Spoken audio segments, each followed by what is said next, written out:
Welcome back to another episode of The Next Step, the podcast where we share real stories of resilience, adaptation, and overcoming life's biggest challenges. I'm your host, Kevin Gray. I'm a bilateral amputee myself, and today we're diving into a story of a lifetime of medical upheaval. My guest today has faced serious health complications, including neuropathy, kidney failure, and multiple amputations. Despite these challenges, he's found a way to regain his independence, embrace life, and continue moving forward. Today we have the inspiring guest Greg Boden, a retired Toronto Transit Commission employee who spent his last years in finance. Beyond his career, Greg has faced the difficult journey of limb loss, adapting to life with prosthetics, and overcoming both physical and emotional challenges.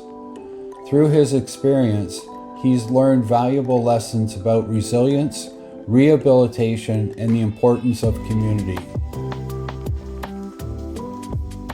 Greg, welcome to the show.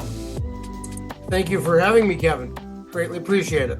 Well, we really appreciate you talking. And when we did talk a few weeks ago, I learned a lot about you. I learned that you and I have a lot in common.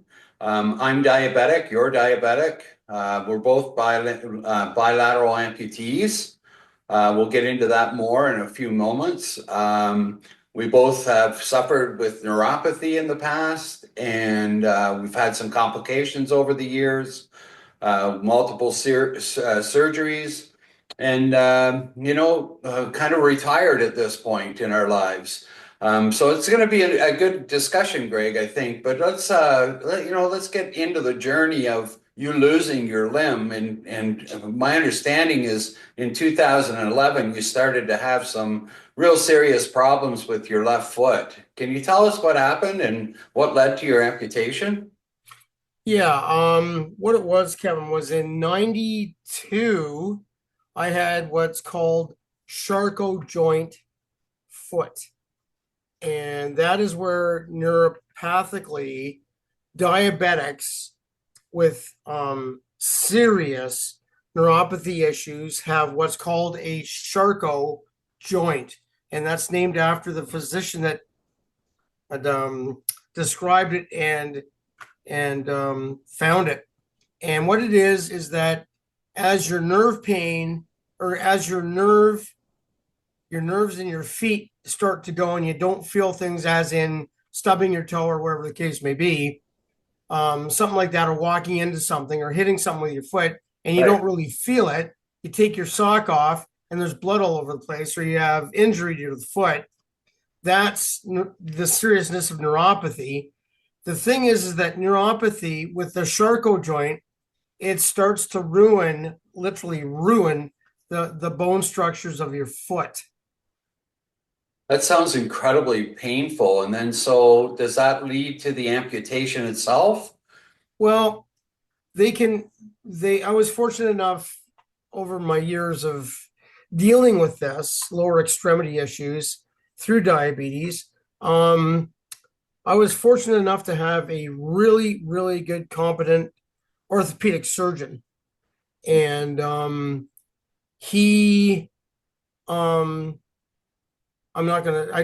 I'll say this lightly. He walked me through what we had to do to fix this problem. And what that was building a metal cage type of thing, structurally, orthopedically, on my feet. Because of the neuropathic damage, the bones no longer and the nerves no longer responded to being hit or being damaged or being hurt or whatever the case may be. And it caused like a flat foot syndrome, and everything just kind of degrades from that.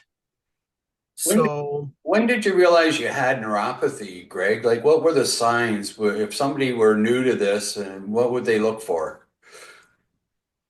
I don't know. I think, as in with a lot of stuff, Kevin, a lot of the stuff with diabetes, it's individual. But if you walk into a chair of a table or chair of a leg of a table or leg of a chair, or you step on a Lego, and or a tack, or or a jack or something like that, Yeah. and you don't feel it, but you sense that it's going on, that is a very, very good indicator that you've got some serious neuropathy going on in your lower limbs. Yeah.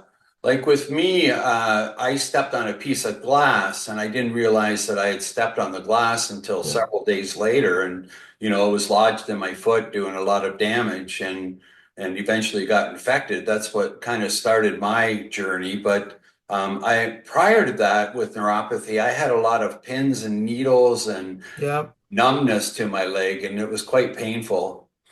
And also burning. And burning. Yeah. Yes, I think burning is the stabbing pains. People people will appreciate the stabbing pain and the burning aspect of it. Yeah, so this all led to an amputation of your left leg, right? Correct. And Yeah. that must have been a huge, huge challenge for you or adjustment to you. Tell me about what the biggest challenge would be losing your left leg at the time. Well, I think Kevin, like everybody that's gone through this, is the initial shock, the absolute shock of, well, now you've pushed me out into traffic. What do I do now? Like I'm in the middle of this. Okay, what's next? What do I do? What happens? What's going on and everything else? Yeah, And I mean, everybody goes through that. right. You start, And you start to wonder what life is going to look like, right? Without a well, leg yeah, being able to yeah, walk. it you got to take it there again with the you gotta take it one step at a time, as it were. Yeah, well, no pun intended, No, right? yeah, total pun intended. But anyways, yeah, yeah. So then if Everybody goes through it. Yeah, and we fast forward to 2024, you lose your right leg as well. And this is pretty common with diabetics. When they lose their left leg or right leg, they lose the other leg. What was that experience and what led up to that, Greg? Well, I was septic for 2 years in a row. That put me in ICU up here in Huntsville. I was in ICU for 10 days and 7 days, respectively. And the doctor in ICU up here said to me, well, to get rid of the osteomyelitis, which is osteomyelitis is osteo bone, myelitis is infection. Right. And osteomyelitis is a very, very, very sneaky and dangerous thing to have. It Yeah, hides, it hides in the bone structure. And then it rears its ugly head when you're not expecting it. And hence the septic shock and the septic aspect of the infection. And this was the second year in a row that I had it. And one of the doctors said to me, well, to get rid of your infection, we're going to have to amputate your leg. And I said, that's not your job. I said, right. no, I'm sorry. That's not happening here. I have a specialist for that. And you guys get me cleaned up the best you can with the infection. And I will deal with the amputation on my own with my own surgeon. Right. So they put in what's called a PICC line, PICC PICC line. Yeah. And they fed me antibiotics, heavy duty antibiotics to clear the infection for 7 weeks on home antibiotic therapy. And then I made an appointment to see my orthopedic surgeon. And we discussed it. And he said, well, you know where this is going to go. This is the second year in a row you've had this, and it's put you in the hospital twice. And by this time, in 24, I had cardiac issues again after my 2 heart attacks at 41. And yeah, all that jazz. And he said, you know what,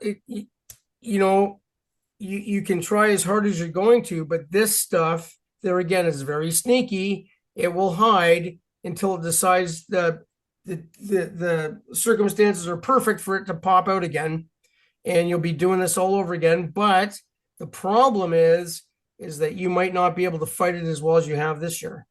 Right. And I've learned a little bit about osteomyelitis myself, I had it in my toe after 2.5 years, 3 years of trying to heal my toe. I ended up getting it.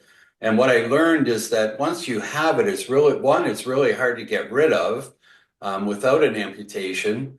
They try it with antibiotics, but it's really difficult. Yep. And two, it starts to travel up your leg and Yes. continue to grow. So it's almost better to get the amputation. I know it sounds harsh for a lot of people here on the call, but honestly, I think if I were to do it again, I would have told them right away, just go ahead and take it. Listen, like when you lose your leg, do you lose any of your independence, or do you feel like you've lost your independence? And you're proof that life goes on, Greg. Like it just continues on, and you keep going. But has your mobility changed? The way things, the way you've moved, done your daily activities, and what's the difference with that between and then getting your prosthetics? Well, it it changes a lot of things, Kevin. It's your gait is totally different. Your walking is totally different.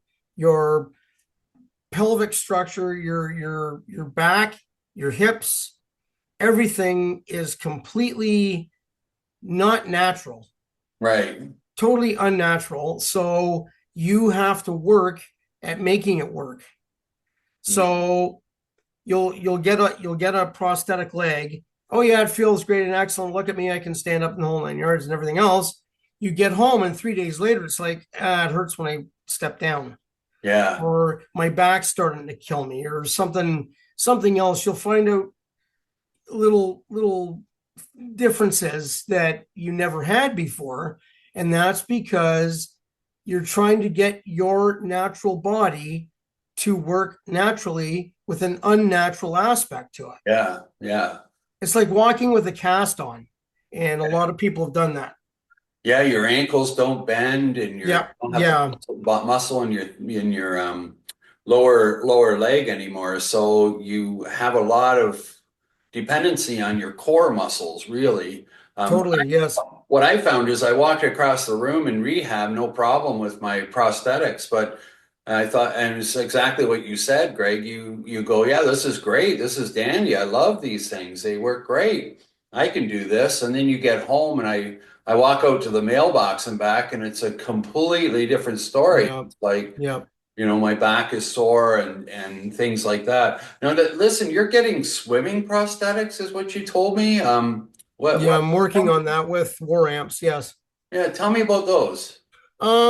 I don't honestly know anything more about them except for my prostheticist has told me that the only difference between the legs that I have now Yeah, and the swim legs are the fact that they are waterproof. right. So the legs that I have, you kind of have to shield them from, you can't go run around in the mud and the dirt and everything else and expect them to work perfectly. Yeah, yeah. Yeah, that's the way it is. But with swim legs, you can walk in the sand, you can walk in the wet sand or the surf, as it were, or the lakefront or something. You can swim with them, and that there has a it's multifaceted for the benefit. Because once you start to, like, I'm gonna have to learn how. I was a great swimmer as a kid, loved it. Yeah. I was halfway through my PADI diving instruction, and I gave it up because of work issues and scheduling and stuff, and I never got it. But that's how good a swimmer I was, and that was way back in mid '80s, and when I still had my two legs. But the swim legs, they're waterproof. You can walk in the sand, you can walk in the surf and the water and stuff, and it's like having a second set of legs. I've not had a lot of experience with war amps, except for being introduced to this because ADP, Assistive Devices Programs in Ontario, have helped me greatly with my prosthetic legs. So Yeah. yeah, Yeah. that's all And I that, can tell you about the swim legs. yeah. And, the funding, just going to the funding, it's very different from the States to Oh Canada. yeah, yeah. So you have to really check into, your region of who covers what. Is it insurance? Is it Medicaid? Is in Ontario, it's ADP. And there's a lot of research to be done around that. But, going back to the swim legs, I guess they're just waterproof. And do you have a pool and things, Greg? Like, where would I you? do not have a pool, Okay. but I live in Muskoka, Ontario. So there's lots Oh, of beautiful up there. rivers Yeah. and lakes and stuff anywhere Yeah. I wanted to go. Yeah, you're very lucky. Hey, listen, I know that diabetes is really tied to limb loss, or limb loss is tied to diabetes, however you want to say it. Often diabetics will lose their foot, their toe, maybe their leg, maybe both legs, like us. Looking back, if you were to meet a diabetic somewhere on the street, and they said that they weren't really looking after their blood control, how important really is it to really get people to understand how blood control and sugar control, whatever you want to call it, sugar levels in your blood, is you have to really maintain it. How important is that, do you think? It's extremely important. You will never get away from the damage, the systemic damage that diabetes does. Diabetes is a multifaceted disease. It's not just keeping your blood sugars under control, but it affects your eyes, your kidneys, your nerves. It's just all over the place, and that's what Yeah. happens. Yeah, Um, it's a silent killer, right? Like, I mean, you're blind in one eye. Is that from diabetes? Correct. Yes. Yep. And then you've had a transplant, right? I've had a kidney pancreas transplant at Toronto General Hospital. Yep. Yeah, that's amazing. It's amazing that people donate like that, and it's Yep. it's giving you a few more years of life, right? Uh, Yes. yeah, it's really important to maintain your blood sugar and look after Yep. yourself with diabetics. And I'll tell you a story that I went to a course, kind of off on a tangent here, but I went to a course on chronic diseases. And during that course, there was about 25 of us in there, and we were all talking about our different chronic diseases. And we went around the room. And I was the last person, and I spoke up and I said it was diabetes that I had. And I asked the room, how many of you have diabetes in the room, but didn't say that that was your number one chronic disease? And it shocked me how many people had it. But then when they were asked what their main chronic disease was, they were saying things like arthritis and other things. And I found it really interesting, because when I told my story about amputations and my eyes going and my kidneys shutting down and things like that, it really woke the room up in that moment, and people started to pay attention. So just incredible. Uh, Yeah. Listen, the one other thing that you mentioned a few weeks ago is that through this whole journey, you have to be really your own advocate. Um, Yes. Educate yourself. Educate yourself. Read anything you can that's that's like in a pamphlet or a book or a booklet. Read whatever you can. When you are told that something is happening to you due to the fact that you're diabetic, like kidney disease, let's use that as an right. example. Your doctor might call you into the office and say, well, your GFR is getting low, your numbers are dropping, which means GFR Yeah, is your kidney function. And when you're told stuff from your doctor, there is no shame in taking a pen and a paper with you to write stuff down, yeah, so that you don't misinform yourself, and you can look into it and not take up your appointment time in asking questions 3 times. But the thing is that you have to be your own advocate, And educating yourself is extremely important, because as with you and I and numerous people that we've come across in the Zoom call, the more that you know about what you're dealing with, the better off you are to make an informed decision. Yeah, like anything, right? Yeah, You're building a house. You want to ask questions about how that house is going to be exactly. built, right? Yeah, and I would say, like, not just your doctor. What I've learned is, like, my dietitian is really important too. It's like, what food should I be eating with kidney disease? I didn't know before. I know way too much about kidney disease. Let me tell you. You learn by research and things how important that function really is. But my dietitian said, "Oh, Kev, you have to double boil your potatoes. Kev, you can't eat beets, and you got to be careful how many tomatoes you eat." So it's, you listen not just to your doctor, but all your healthcare team is really, really critical. Yes. Hey, Greg, while I think of it, it just crossed my mind. You met someone very special, from a historical perspective around diabetes and insulin specifically. Can you Yep. can you talk about Dr. Best? Yeah, Dr. Charles H. Best. He was a student of Dr. Frederick Banting, the co-discoverer of insulin. When I was 14, maybe 15 years old, I had been at a CDA meeting, Canadian Diabetes Association meeting, with my Right. mother, and unbeknownst to us, sitting very close to us, was Charles Best with Lady Best. Wow. And they were just at the meeting, and that was in Toronto. And yeah, I shook his hand. That's what a privilege to meet Oh that. yeah. Yeah. And the Ontario Science Center, for those of you that are in the Toronto area, the Ontario Science Center, which is now closed, unfortunately, had a replica of Banting and Best's setup as their lab in their office. And in 1921, they figured out the extractions from the pancreas was in the islets of Langerhans was the insulin. And so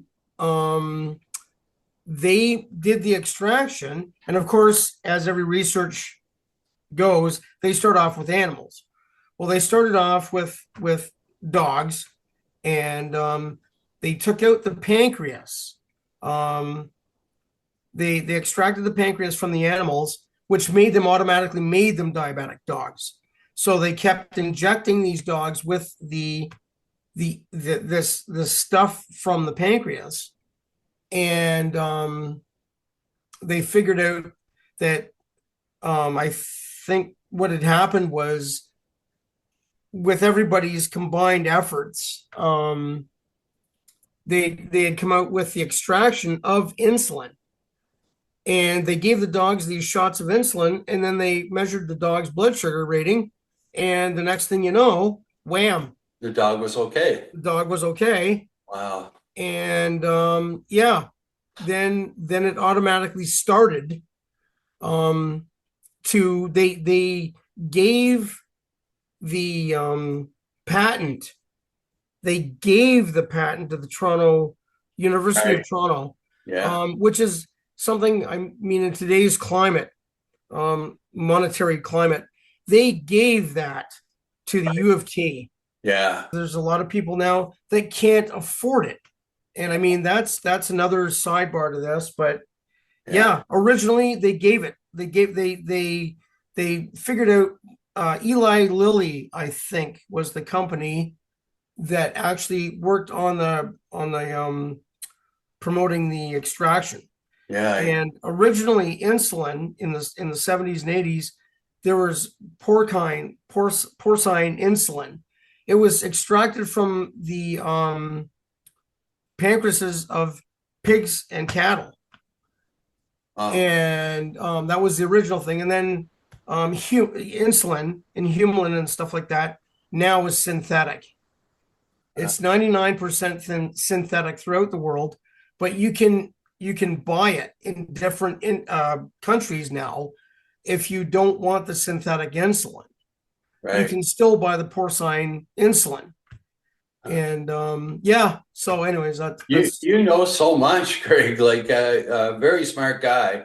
And you're smart, like I think right from the young age. I mean, at age 10 or 15, you were telling me a little bit about an experience with the University of Toronto. You walk in there at 10, 15 years old, and you're attending a forum of some sort, and they're talking about blood sugar and blood control. What happened at that forum, Greg? Tell the audience. well, just to fill you in a little bit of backstory there. I was the first Canadian male on the artificial pancreas program at Sick Kids Hospital. And what it was the fact that there was a it wasn't a meeting, it was a lectern of third and fourth year medical students. Okay. And what it was they walked me in because I was wearing the insulin pump, and it's not the insulin pump that you know now. It's not that advanced. It was a peristaltic pump and an insulin reservoir and so on and so forth. It was very, very, very archaic, very, very, very basic to deliver insulin. And you'd have to pass a magnet over this unit to get it to react. Anyway, that was the program at the time. And I walked in and they sat me down, and I was 15 years old at the time. And they questioned, what does it feel like to have a low blood sugar? Right. And what does it feel like to have a high blood sugar?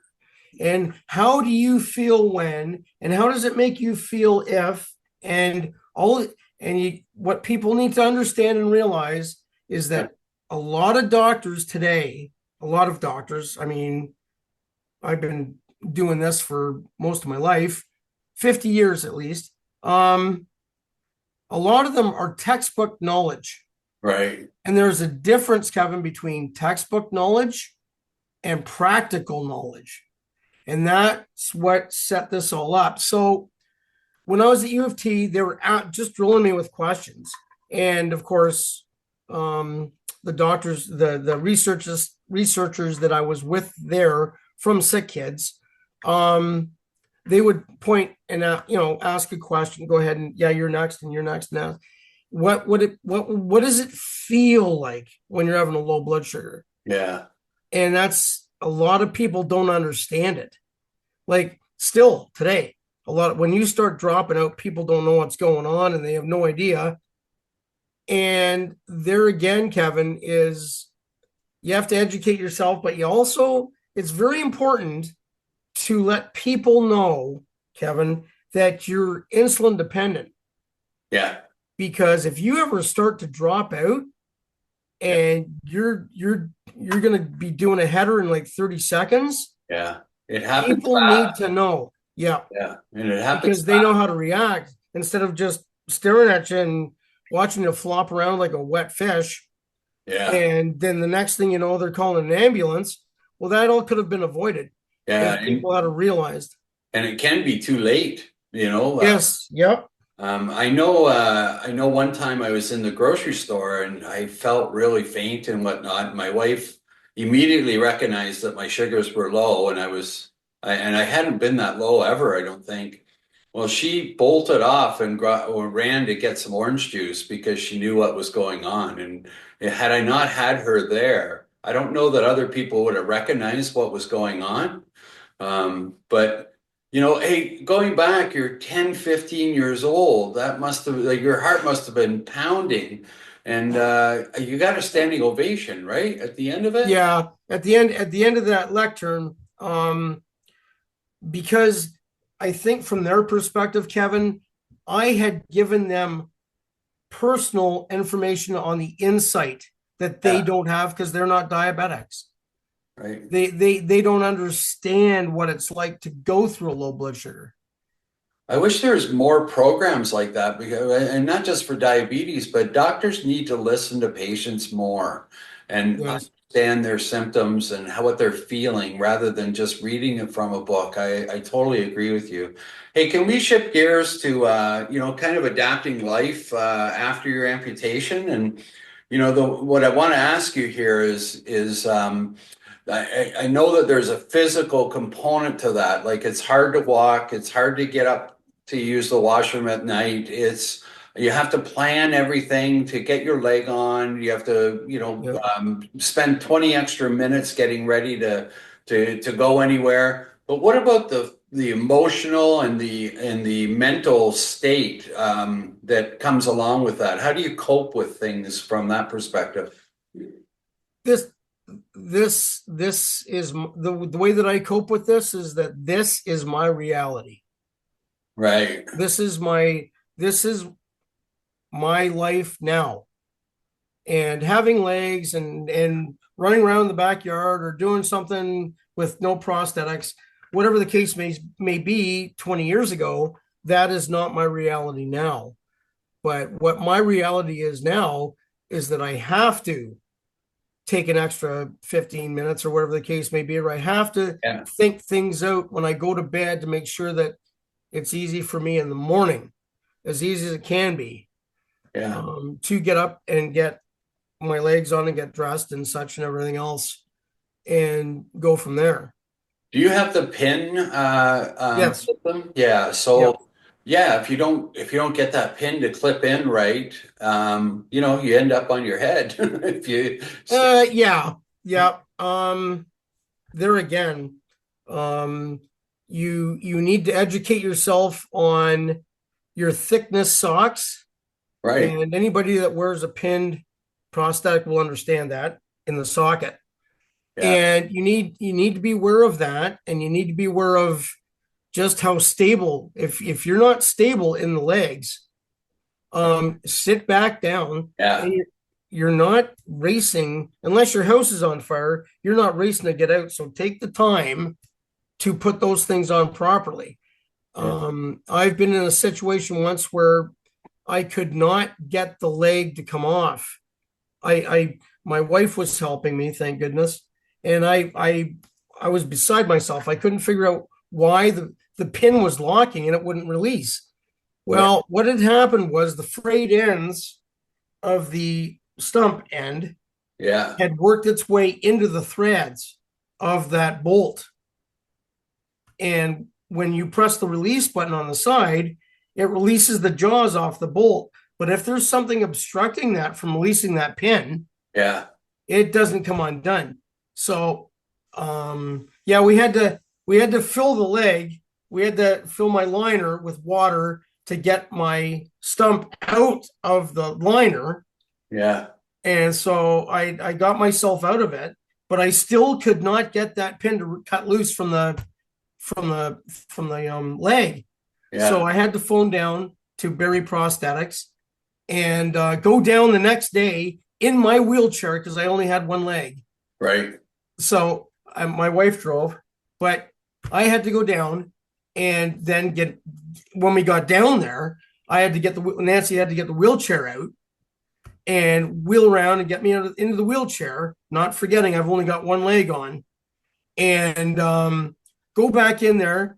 And my prostheticist looked at it. He says, "Yeah, okay, no problem." I told him, I said, "I don't know what's jammed on this thing. There's something jammed and I'm freaking out because this is what happened. Yeah, yeah, yeah. And what's going on?" He grabbed the liner, he grabbed the pin, and he just pulled it. And Kevin, 30 seconds later, said, "There you go. Yeah. I got another customer. I got another patient in here. Yeah. Another client. Got to go." They probably see it all the time. In fact, yesterday I was down at Sunnybrook, which is a hospital here in Toronto that look after my prosthetics. And I was told the same thing, Kev, like you're putting your prosthetic on and there's a bunch of frayed Yep. strings in there that it's going to get caught, eh? And I thought nothing of it, but now you're bringing it up. It's kind of like, yeah, it makes your heart jump, right? Like, how do I get out of this? And Yeah, yeah, on the flip yeah, side of that, I've had my legs swell up where I can't put my legs into the prosthesis or the prosthetics. And yeah, that scared me a little bit. It's like, and I was home alone. I'm like, I'm in bed. I can't go anywhere. And my legs won't fit into my prosthetics. So it made my heart jump a little bit. Hey, yeah. you spent time at a place called St. John's Rehab in Sunnybrook. That's where I went Correct. as well. Yeah. And I want you to tell me a little bit about your experience there, because if people are listening to this and they're in the Toronto area or even Ontario area, it's worth noting. And also, tell me what you would look for in a good rehabilitation center or facility. I went to St. John's when I lost my first leg, and I learned so much from them. That place, I think, I think historically St. John's has a tie-in with World War One vets coming Yeah, back, and of course that disaster with people losing limbs and losing legs and right, arms and such and so forth.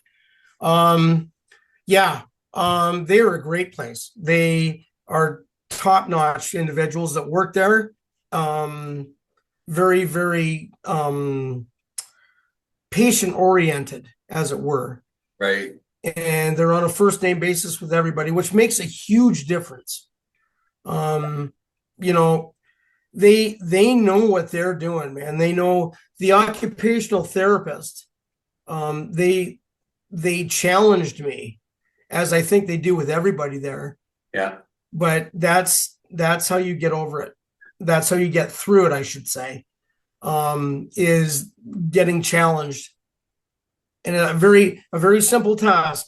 One very simple task they gave me to do when I had lost my first leg on the prosthetic.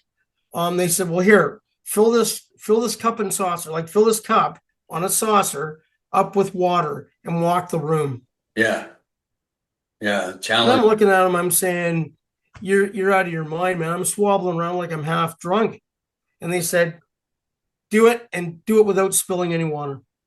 yeah, So that there again, that's the challenge that you have to meet. And what it does is it gives you perspective of how well you're doing or how far you're off the mark for what you want to do or what you want to be. My ultimate, and a lot of people are going to laugh at this, and you probably as well. In St. John's, I said, well, how am I going to know that I've got this leg, but how am I going to know when I'm really ready, when I'm ready to face the world, I'm ready to go back into society, yeah, I'm ready to do whatever challenges. And I've come up, and how will I know? right, Well, I'm out in the wheelchair one day, or I'm walking around. I forget what it was. I think I was walking up and down the halls in St. John's, and all of a sudden I had to urinate. Well, no, I was sorry. I was in the wheelchair. I was in the wheelchair at the time. And you know where the cafeteria is, Kevin? You know yeah, where the cafe is there? yeah. Okay, so I'm coming out of the cafeteria and I'm going, yeah, I gotta go. I gotta pee. I gotta go wash. And there's an Um, urgency. and I'm thinking, okay, this is gonna be interesting.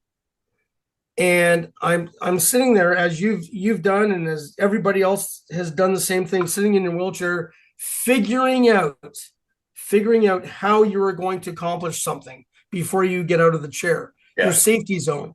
every time. Yep. Yeah. So I did that, and I went and used the urinal all by myself. Yeah, yeah, And you know what? There I said, you know what? I've done it, man. What else? Like I'm good. I've accomplished that. yeah. Did you run out and say, "Hey, I used the potty. I used the potty"? Yeah. Yeah. Yeah, well, I maybe I should have, but I don't that know. that place Whatever. is amazing. It's incredible. I listen. You're faced with people that are faced with limb loss. Um, they worry about their accessibility and their daily activities. I know when I first lost it, I was like, just going to a restaurant for the first time is like, am I going to be able to get in? Is there going to be a revolving door there? Am I going to be able to sit down in one of the booths? What were kind of your adjustments and what was your mindset like do you recall that? I mean, it's been a few years, right? Yeah. Like I had said before, you yourself assess what you're looking at and where you're going and what you're doing. And that's the difference between, it doesn't matter if you're going into a grocery store or into a restaurant, anywhere, it doesn't make any difference. You assess the condition of the sidewalk, you assess the entranceway, the door, if there's a step up, you assess the floor. Yeah. You're always paying attention to stuff like that. Yeah. And the more you do that, the more eventually you'll be comfortable changing like your environments for your walking. Well, yeah, and going back to rehabilitation there, they teach you some of those things like my therapist was kind of trying to knock me over by surprise. Yep. I was like, Yep. what are you doing? Why? He's like, well, when somebody runs by you in a crowd, you're not going to see them coming. So you have to be able to like adapt, right? Yeah. It put a different perspective in my mind because now I look around me and I pay attention to what's going Yep. on and I try to figure out like if this happens, how am I going to react to it, right? Yes. Yeah. You've been through so much, Greg, with medical challenges and surgeries and all kinds of setbacks throughout your life, and I just don't even know how you hold it all together. How do you hold it all together? Well, adaptation, but the one thing I have going for me, Kevin, is my wonderful wife. Yeah.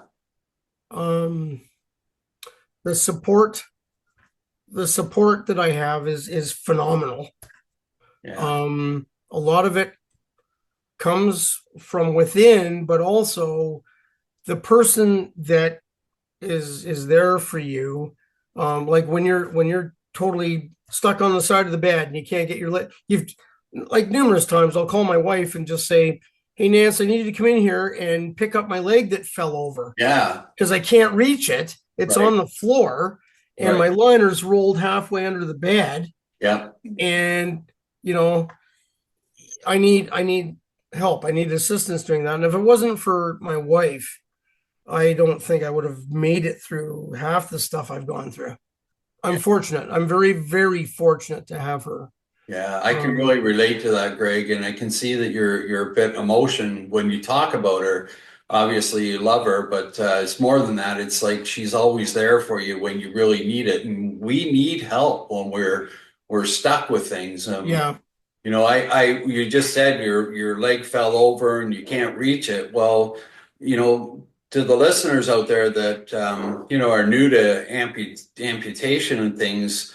Yeah, just reaching down under the ground seems like a simple thing from a bench, but you have no balance anymore. So No. you can't do those things because it's too risky. Hey, just on a side note, have you ever fallen, Greg? I'm sure you have over the years, right? Yeah. Yep. Up here in Canada, we have some pretty nasty weather conditions in the wintertime. Yeah. And especially the last couple of weeks, we've had a lot of rain. And because the ground's frozen, it just ponds everything. The driveway's a skating rink. Yeah. Well, I've wiped out in that driveway a couple of times. And yeah, I guess the big worry, Greg, is that you're going to break a hip or something like that, right? Yeah. Yeah. Well, yeah, that's an unfortunate thing. Fortunately, it's not happened to me. Right. But yeah, I've got enough problems on my plate right now. I don't need to bust my hip because Yeah, no, that's true. I mean, the other worry is to hurt your stump, right? Because if you hurt your stump, you can have another amputation and eventually maybe even go above the knee, which is a whole nother ball game to learn how to walk. That's completely, I'm not familiar with that aspect at all. Yeah. But on that, Kevin, there was one incident that Yeah. happened. I was after my second amputation, and people that are bilateral amputees will kind of maybe hopefully understand this. I don't know. I just had a brain fart one day. I'm in my wheelchair and I'm transferring from my wheelchair to my bed. And Yeah. this was a couple days after the hospital had released me of my second amputation. So I've still got bandages. I don't have a pylon on the leg at all. It's just healing. It's just, getting set up to heal. And what happened was I had my hands placed where I needed to go to shuffle over from the wheelchair to the bed. Yeah. And so I thought, yeah, okay, everything's cool. The wheels are locked. Everything's good. I'm tight up against the bed frame, blah, blah, blah. I'm good. And I get midair. And then I realized I don't have my left leg on. Oh. So I'm in midair and I've got nothing below me to stabilize me at all. And it was the stupidest thing. And I still to this day don't know why I did that. And I didn't see it or I didn't think about it. It happens in slow motion too, right? Yeah. So I hit the floor on my stumps. Yeah. And my one stump was fresh. It was less than a week old. And when I went back on the Wednesday to see my surgeon, he opened it up. He opened up the bandages and stuff and was looking at it. And he looked at me and said, well, that's okay. You're going in for emergency surgery tomorrow. You have a debridement and a reclosure procedure to go on tomorrow. So I had one amputation, but I had two surgeries on that amputation. Yeah. So yeah, I've fallen, and that was the worst thing I've ever done, I think. Yeah. Often you hear that somebody's fallen and they split open their stump, and that results in a further amputation, which is even worse. But can't imagine even what you went through would be hard enough. Yeah, it wasn't any fun. But I used to laugh at that commercial on the radio or on TV, Kevin. Help, I've fallen, I can't get up. Yeah. I don't laugh at that anymore. Yeah, no. Hey, listen, would you give any advice to somebody just coming into limb loss? They just had a amputation like yesterday, maybe. What advice would you kind of lay it on to them? Educate yourself. You can never learn enough about the situation you're in. That's end of story. You have to educate yourself. You have to be your own advocate. Right. And leave your vanity at the door. Yeah. Like whenever somebody says, oh, do you need help with something? Nobody's looking for John Wayne. They're just asking you, right. Hey, do you need some help with this? And take it. When somebody offers it, take it. And until you're fully sure of what you're doing and sure of where you are and sure of your situation. And most people are good people, and they have big hearts, and they will help you. You just have to ask. Yeah. And I find like a lot of people don't offer up the help because they want to respect you as well, right? So you have to ask if you want the help. Yeah. The other advice that I would give to people, new to amputation is make connections, like connect with other people that have gone through it, so that you have the foresight to see what's going to happen to you and ask questions with them, right? So connection is really key to me. Hey, listen, is there anything else, Greg, that we haven't covered today that you'd like to our listeners to know? Yeah, there again, it's just educate yourself on what's going on. And there, like you've heard so many numerous times in different circumstances, there are no dumb questions. Right. And that, like, you might think, or somebody might think, well, that's a stupid question to ask the doctor. Don't waste his time. Well, that's not the way it is.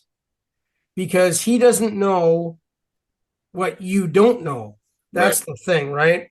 Yeah. And if you don't ask your question when it's right there and he's standing right in front of you, that opportunity might come back in 3 weeks or a month's time, and you might forget it or whatever, or you're going to learn stuff the hard way, and nobody wants that going on.